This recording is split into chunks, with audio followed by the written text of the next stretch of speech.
For generations you've slept. No purpose. No call to wake you.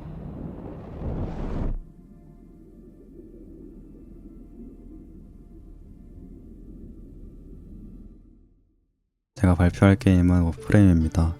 2013년 3월 25일 디지털 익스트림즈에서 개발된 게임입니다. 이 개발사가 제작한 게임으로는 다크섹터, 얼리얼 시리즈, 헤일로4 등이 있습니다.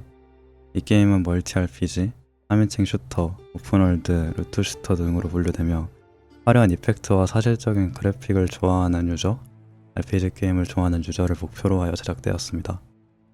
정말 다양한 플랫폼에서 이용 가능하며 PC 이용자들이 주를 이루고 있습니다. 이 게임을 선택한 이유는 제가 가장 처음 접한 RPG 게임이기도 하고 제가 어린 시절 가장 좋아했던 게임이기에 나름 추억의 게임이어서 이 게임을 선택하게 되었습니다. 게임 목표는 자신이 선택한 미션을 완수하는 것이고 원하는 총기, 캐릭터를 다른 유저와의 거래를 통해 획득하거나 파밍하여 자신이 원하는 스펙까지 성장하는 것입니다. 스포 없이 간략하게 스토리를 설명하자면 오퍼레이터 즉 지시자가 되어 고대병기인 텐노를 제어하여 자신이 누구인가에 대해 알아가며 진실을 파헤쳐가는 내용입니다. 이 게임을 처음 로그인할 시 자신의 함선에서 시작하며 다양한 장비들을 정비한 뒤 한계지도에서 원하는 지역에 원하는 미션을 수락하여 진행하고 완수할 시 보상을, 실패할 시 아무런 획득 없이 미션이 종료됩니다. 미션을 완수하게 되면 그 맵에 다음 미션이 열리게 되며 맵을 하나씩 열어가며 근원계에 있는 미션을 모두 여는 것이 하나의 목표가 될 수 있습니다. 미션의 종류는 굉장히 다양하며 이 중 자주 하게 될 미션 몇 가지를 소개하자면 방어는 맵의 특정 오브젝트를 5라운드 간격으로 방어해야 하고 암살은 특정 몬스터를 잡은 뒤 회수해야 하며 생존은 죽지 않고 이 게이지를 유지하며 5분 간격으로 생존하는 미션입니다. 캐릭터마다 고유의 4가지 스킬이 있으며 이는 에너지를 소모합니다. 또한 체력바는 실드와 체력으로 나뉘며 실드는 체력과 달리 재생력이 있습니다. 체력이 모두 닿을 경우 사망하며 부활은 최대 4번까지 가능합니다. 진영은 총 9가지가 있으며 각각 다른 특징을 가집니다. 이 중 그리니어, 코퍼스, 인페스티드, 오로키는 미션 진행 중 가장 많이 발견할 수 있으며 미션 선택 시 각 진영이 표시됩니다. 무기와 캐릭터 모두를 통해서 업그레이드 할 수 있으며 시간 관계상 무기 부분만 알아보겠습니다. 이의 유형은 치명타, 상태 이상으로 나뉘며 상태 이상의 경우 물리, 속성으로 나뉩니다. 또한 속성은 서로 다른 속성을 조합하여 새로운 유형의 속성을 제작할 수 있습니다. 각 속성에 따라 효과가 다르며 각 진영에 따라 속성 저항 값이 다르기 때문에 자신이 진행할 미션에 따라 속성을 다르게 하는 것이 좋습니다. 또한 이 게임은 파티클 이펙트가 굉장히 화려한 게임으로 유명합니다. 여타 다른 게임들과 달리 파티클의 본래 뜻인 입자를 기반으로 정통적인 파티클 효과를 최대한 활용한 게임입니다. 자세히 보시면 모든 이펙트가 입자 파티클 위주로 구성되어 있습니다. 이 때문에 사양이 굉장히 낮은 것으로도 유명합니다. 이렇게 워프레임에 대해 간략하게 알아보았습니다. 이호준이었습니다. 지금까지 발표 들어주셔서 감사합니다. Like a dream.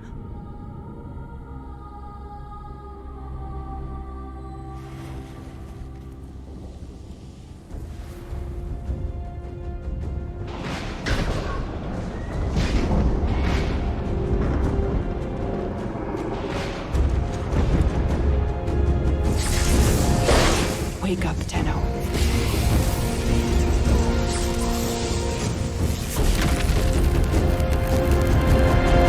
Wake up.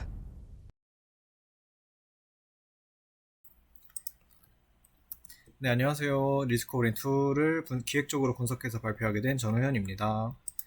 네, 목차는 이렇게 6개로 이루어져 있습니다. 개요, 트레일러, 코어 메카닉스, 인게임 유저 설명, 인게임 UI, 마무리 순서대로 되어 있습니다. 네, 먼저 게임 개요입니다. 리스크오리엔2는 이제 호프게임즈에서 2020년 8월 11일 출시한 이제 TPS 협동 액션 로그라이크 게임입니다. 게임 목표는 이제 아이템을 모아 충분히 강해진 다음에 적을 격파해서 행성을 탈출하는 게 이제 목표입니다. 스토리를 좀 설명해 보자면은 이제 그 컨택트 라이트 호의 승무원들이 이제 다른 행성에서 이제 구조 신호가 와가지고 그걸 조사하러 가는 내용입니다. 이제 그 행성에 가서 이제 구조 신호에 대해 조사를 하고 이제 적들을 물리쳐서 행성에서 탈출을 하는 게 목표입니다. 네, 게임 진행 방식은 이제 스테이지 진행식 선형 방식을 취하고 있고요.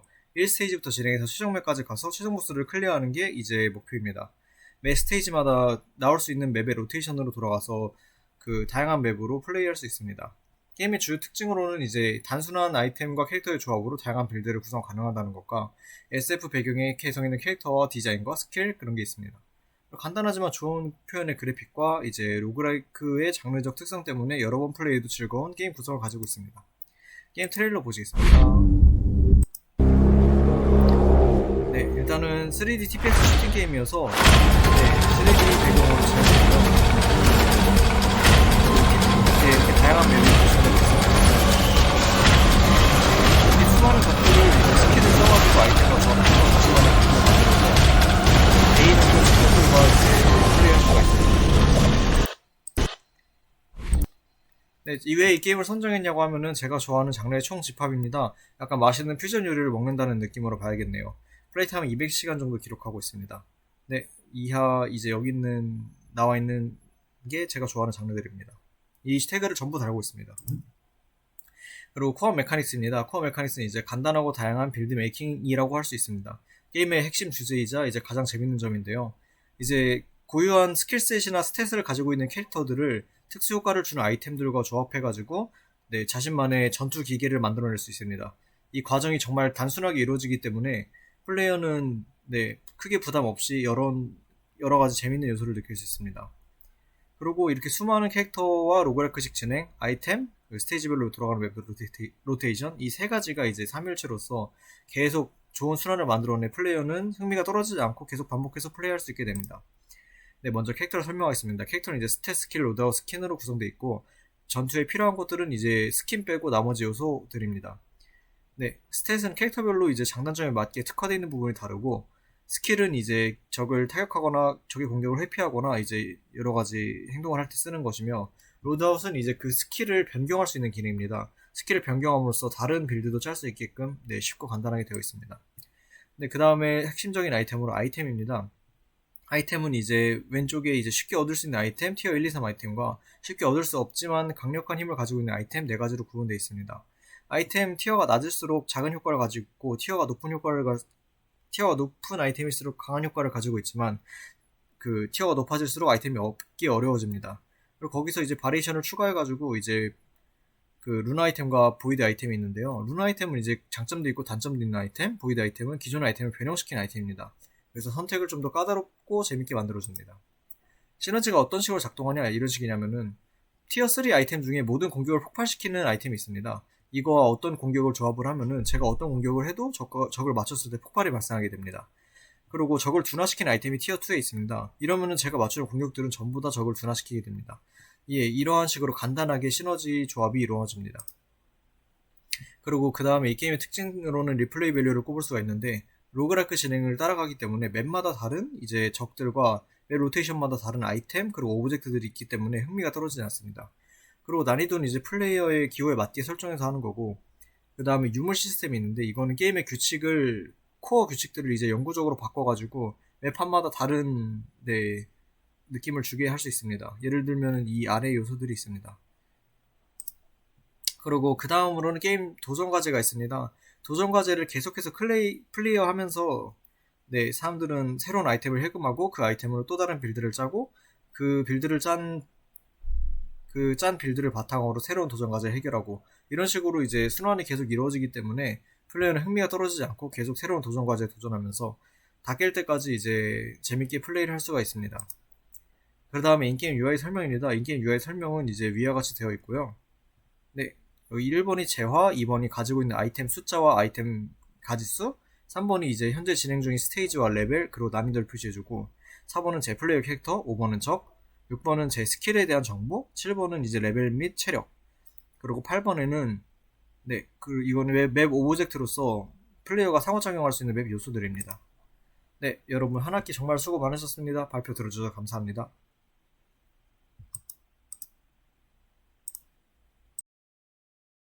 안녕하세요. 게임 제작에 2회 기말 발표를 하게 된 2024 1111 이혜인입니다. 제가 이번에 소개할 게임은 하데스라는 게임입니다. 먼저 게임 소개, 플레이 영상, 캐릭터 설명, 아이템 UI 설명, 배경 설명, 하데스만의 매력으로 소개하고 마무리하겠습니다. 먼저 게임 소개입니다. 하데스는 2020년에 정식 출시한 슈퍼자이언트 게임즈의 게임으로 장르는 로그라이크 핵앤슬래시입니다. 플랫폼은 PC, 닌텐도 스위치, PS4, 5, 엑스박스 원, 엑스박스 시리즈 XS가 있습니다. 게임의 전체적인 내용은 저승의 신 하데스의 아들 자그레우스가 출생의 비밀을 직접 파헤치기 위해 올림포스 신들의 도움을 받으며 저승을 탈출하려 하는 내용입니다. 타겟 유저는 로그라이크 액션 게임을 좋아하는 유저들이나 독특한 컨셉을 좋아하는 유저가 되겠습니다. 하데스는 각 탈출 시도가 로그라이크 방식으로 진행되고 총 5개의 스테이지로 이루어져 있습니다. 스테이지는 여러 개의 방으로 이루어져 있고 방에 있는 적을 다 처치하면 보상을 받을 수 있습니다. 캐릭터가 죽으면 스토리와 재활을 제외한 모든 게 리셋됩니다. 제가 이 게임을 발표하게 된 이유는 시원시원한 액션이 마음에 들고 긴 시간 몰두하기보단 짧은 시간 동안 재밌게 즐기는 걸 좋아하는 제 성향과 엔딩 한 번에 약 40분 정도 소요되는 이 게임이 잘 맞았기 때문입니다. 또한 제가 그래픽 파트에 속해 있고 그래픽에 관심이 많은 만큼 이 게임의 그리스 로마 신화 컨셉의 그래픽에 집중하며 플레이를 했는데 매우 매력적으로 느껴져 최근 가장 재미있게 플레이한 게임이기도 합니다. 플레이 영상입니다.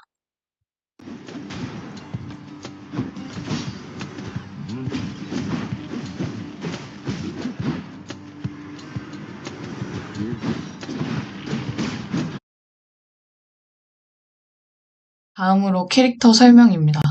먼저 이 게임의 주인공이자 플레이어 캐릭터인 자그레우스입니다.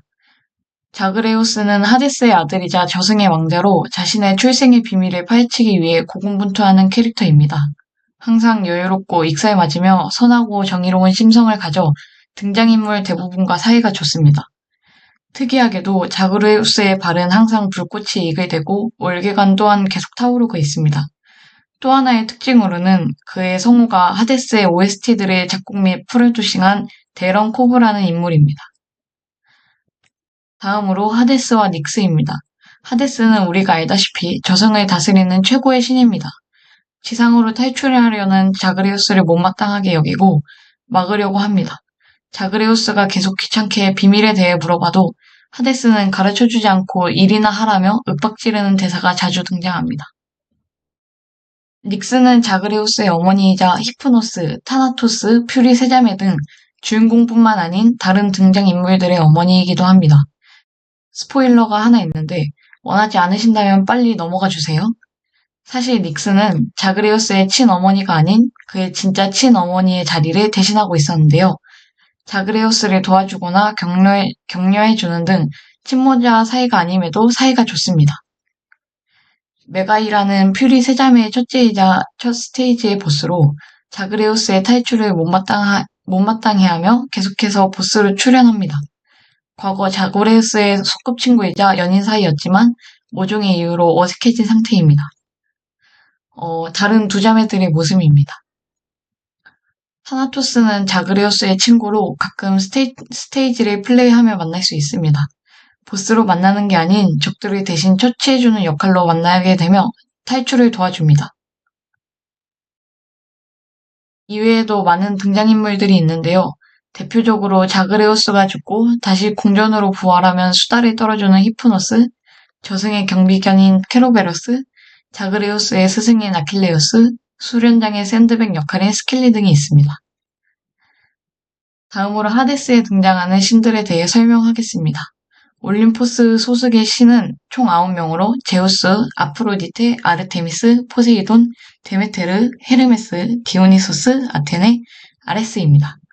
이들은 자그레우스에게 은혜를 내려 추가 스킬, 추가 공격이나 효과를 주거나 방어, 반사 능력을 주는 등 자그레우스가 강해질 수 있도록 도와줍니다. 카오스는 올림포스의 신이 아닌 태고의 신 중 한 명이며 주로 공격을 강화시켜주거나 얻는 재화의 양을 증가시켜줍니다. 하데스에는 총 6개의 무기가 있습니다. 스티기우스, 바라타, 아이기스, 코로나크트, 말폰, 엑사그리프가 있는데요. 우리가 흔히 알고 있는 검, 창, 방패, 활, 너클, 총과 비슷합니다. 무기들은 명도의 열쇠로 해금할 수 있고 티탄의 피로 무기를 강화할 수 있습니다. 아래 사진은 티탄의 피를 사용해서 강화한 무기들의 형태입니다. 다음으로 게임을 진행하면서 얻을 수 있는 유물들에 대해 알아보겠습니다. 카론의 은하는 상점에서 사용이 가능하며 은혜나 강화, 회복 아이템을 살 수 있습니다. 켄타우로스의 심장은 체력을 증가시키고 다이달로스의 망치는 무기를 강화시켜줍니다. 힘의 성류는 은혜를 강화시키고 운명의 모루는 랜덤으로 무기를 강화해줍니다. 넥타르는 NPC들의 호감을 올릴 수 있는 일종의 선물로 넥타르를 통해 NPC의 호감도를 일정 이상 높이면 추가 대사나 스토리가 생깁니다. 명도의 열쇠는 무기를 해금하거나 보조 능력을 추가하는 데 소비되며 어둠은 보조 능력을 강화해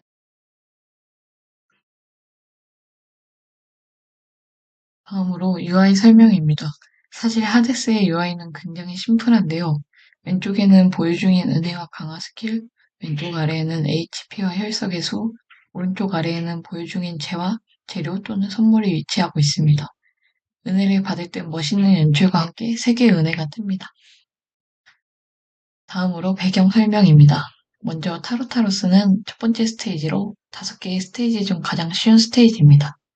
구조물들을 타격하면 위에서 돌이 쏟아지는 기믹이 있습니다. 보스는 퓨리 세자매, 메가이라 알렉토, 티시폰의 손으로 등장합니다. 아스포드의 초원은 두 번째 스테이지로 용암이 흐르는 강물에 닿으면 피해를 입는다는 점이 특징입니다. 때문에 HP를 잃기 매우 쉬워 허무하게 죽는 경우가 많습니다. 마그마 엉덩이를 뱉어내 용암 구역을 늘리는 기믹이 있습니다. 보스는 뼈 히드라입니다. 일리시온 평원은 세 번째 스테이지로 적이 부활하거나 방패를 통해 공격을 받기 때문에 난이도가 높습니다. 조각상에는 타격을 가하면 공격하는 기믹이 있고 보스는 테세우스와 아스테리우스입니다. 스틱스의 신전은 네 번째 스테이지로 앞에서 설명한 3개의 스테이지와 달리 방을 선택할 수 있습니다. 보스는 케로베로스이지만 방 안에서 간식 주머니를 얻으면 알아서 비켜줍니다. 일종의 개그 요소입니다. 지상은 마지막 스테이지로 자그레우스의 아버지인 하데스가 보스로 출연합니다. 하데스는 총 2페이지가 있으며 2차전부터 난이도가 급격하게 상승하기 때문에 1페이지에서 HP 관리를 하는 것이 중요합니다. 하데스를 10번 물리쳐야 지는 딩을 볼 수 있습니다. 다음으로 제가 생각한 하데스만의 매력인데요. 여러분 다들 어렸을 때 이 책을 한 번씩 읽어본 적이 있을 겁니다. 우리나라에서 그리스 로마 신화 하면 가장 대표적으로 얘기되는 책인데요. 여러분도 알다시피 이 그로신의 데메테르는 온화하고 따뜻한 이미지이고 아르테미스는 차갑고 우아한 이미지입니다. 책에서뿐만이 아니라 명어나 과거 서적에서도 이와 같은 이미지가 대부분인데 특이하게도 하데스의 데메테르는 차가운 인상의 할머니이며 풍요의 농사보다는 겨울과 가까운 이미지입니다. 아르테미스 또한 달 우아함과 관련된 이미지보단 사냥과 자연에 가까운 이미지입니다. 반면 고증을 매우 잘 지킨 캐릭터도 있는데요. 헤르메스와 제우스는 우리가 보통 알고 있는 모습과 거의 유사한 모습입니다. 이렇듯 하데스의 캐릭터는 독특한 각색과 원문의 고증이 섞인 신선한 그래픽을 통해 독자적인 매력을 가지고 있습니다. 또한 이것은 하데스의 가장 큰 매력이라고도 할 수 있는 부분인데요. 바로 엔딩까지 가지 못해도 스테이지 도중 사망해도 스토리가 진행된다는 점입니다. 물론 가장 크고 비중 있는 스토리는 엔딩에 도달해야 진행되지만 주인공 자그레우스와 등장인물들 사이 새로운 스테이지에 도달할 때마다 추가되는 등장인물이나 대사 등 기존의 로그라이크 게임들과는 다른 점을 보여줍니다. 이와 관련된 건 발표 한 번에 다 담기 어려울 정도로 제작사에서 매우 신경 쓰고 섬세하게 제작한 부분으로 유저들의 지루함을 덜어주고 게임을 계속 재밌게 플레이할 수 있도록 해주었습니다. 마지막으로 하데스만의 매력은 바로 매우 아름다운 그래픽입니다. 하데스 특유의 디자인, 색감, 구조물들이 모여 오직 하데스만의 매력적인 그래픽을 이루었는데요. 제가 현재 발표를 하며 보여준 그래픽뿐만 아니라 실제 인게임에서 볼 수 있는 매력적인 그래픽들이 아직도 매우 많으니 관심 있는 분들은 꼭 한번 플레이해보시는 걸 추천드립니다. 이상으로 발표를 마치겠습니다. 감사합니다.